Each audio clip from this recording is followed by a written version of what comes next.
आज हम इंसानी तारीख के उस अजीम वाक़े की तरफ चलेंगे जिसने सच पूछें तो ज़मीन का नक्शा ही बदल कर रख दिया था। ये कहानी है निजात की उस एक कश्ती की। ज़रा उस मंज़र को सोचें जहां हद नज़र तक सिर्फ पानी है और मौत का शोर, जहां बड़े बड़े ताकतवर बादशाह और उनके लश्कर सब के सब बेबस खड़े हैं। ये तारीख का वो दिन था जब पूरी ज़मीन को गोया धोया जा रहा था। लेकिन सवाल ये उठता है कि आखिर नौबत यहाँ तक पहुँची कैसे?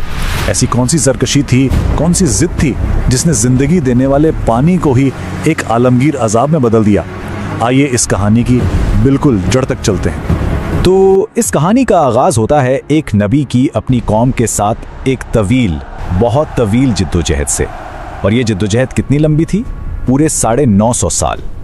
उस वक्त दुनिया का हाल कुछ यूं था कि लोग अपने पैदा करने वाले को भूल चुके थे। तौहीद की रोशनी जो कभी हर तरफ थी अब मध्यम पड़ चुकी थी। मुआशरा अपने ही हाथों से बनाए हुए बुतों वद, सुवा, यगूस, याऊक और नस्र के सामने सर झुका रहा था। यानी गुमराही का अंधेरा हर तरफ फैल चुका था। और इसी तारीकी में अल्लाह ने हजरत नूह अलैहिस्सलाम को भेजा। उनका मिशन कितना तवील था? 950 साल। जी हाँ, 950 साल तक वो एक ही पैगाम देते रहे, ऐ मेरी कौम, सिर्फ अल्लाह की इबादत करो, उसके सिवा तुम्हारा कोई माबूद नहीं। लेकिन सोचिए, इतनी लंबी पुकार का जवाब क्या मिला? नफरत, ठिठा और तकब्बुर। वो लोग हक की आवाज़ सुनना ही नहीं चाहते थे। अपने कानों में उंगलियां ठूंस लेते, कपड़ों से मुंह ढांप लेते कि कहीं सच्चाई उन तक पहुंच न जाए। 950 साल की दावत के बाद भी ईमान लाने वाले सिर्फ मुट्ठी भर लोग थे। जब सरकशी और इनकार अपनी इंतहा को पहुंच गया तो आसमान से एक ऐसा हुक्म नाजिल हुआ जो उस वक्त की इंसानी अकल से बिल्कुल बालातर था।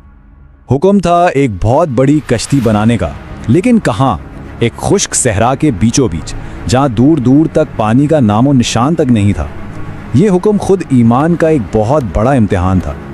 भला सहरा में कश्ती, लोगों के लिए तो ये एक मजाक से कम नहीं था। कौम के सरदार जब भी वहां से गुजरते कहकहे लगाते, तंज करते, अरे नूह, कल तक तो नबूत का दावा करते थे और आज बढ़ई बन गए। लेकिन हजरत नूह अलैहिस्सलाम का जवाब हमेशा यकीन से भरा होता था, क्योंकि वो जानते थे कि हकीकत बहुत जल्द सब पर खुलने वाली है। अगर आज तुम हम पर हंसते हो तो याद रखना, अल्लाह का वादा सच्चा है।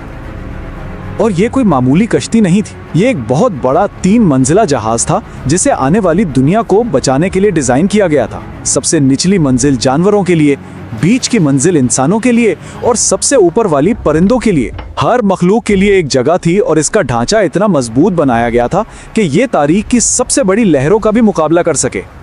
किश्ती तो तैयार थी और अब इंतजार था उस एक निशानी का जो इस कौम की मोहलत के खात्मे का ऐलान करने वाली थी। और वह निशानी क्या थी? तंदूर का उबलना। तंदूर यानी आग जलाने की जगह। यहाँ से अचानक पानी का उबल पड़ना, ये कुदरत का एक खौफनाक इशारा था। ये इस बात का ऐलान था कि बस अब वापसी का कोई रास्ता बाकी नहीं रहा। इस निशानी के जाहिर होते ही एक अजीब व गरीब मंजर देखने में आया।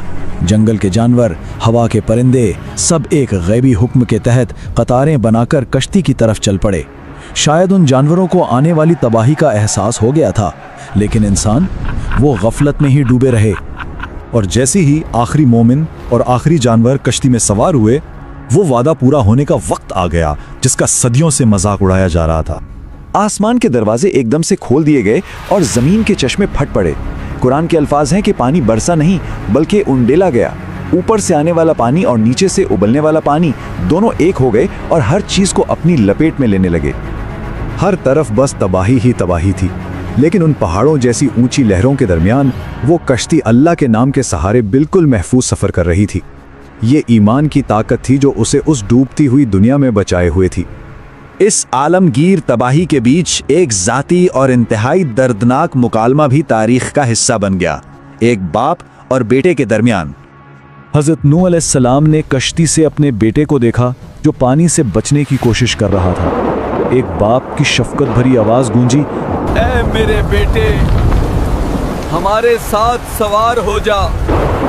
और काफरों में से न हो जा। लेकिन बेटे ने तकब्बुर से जवाब दिया। इसका भरोसा अल्लाह पर नहीं था, बल्कि अपनी आंखों से नजर आने वाले एक बेजान पहाड़ की ताकत पर था।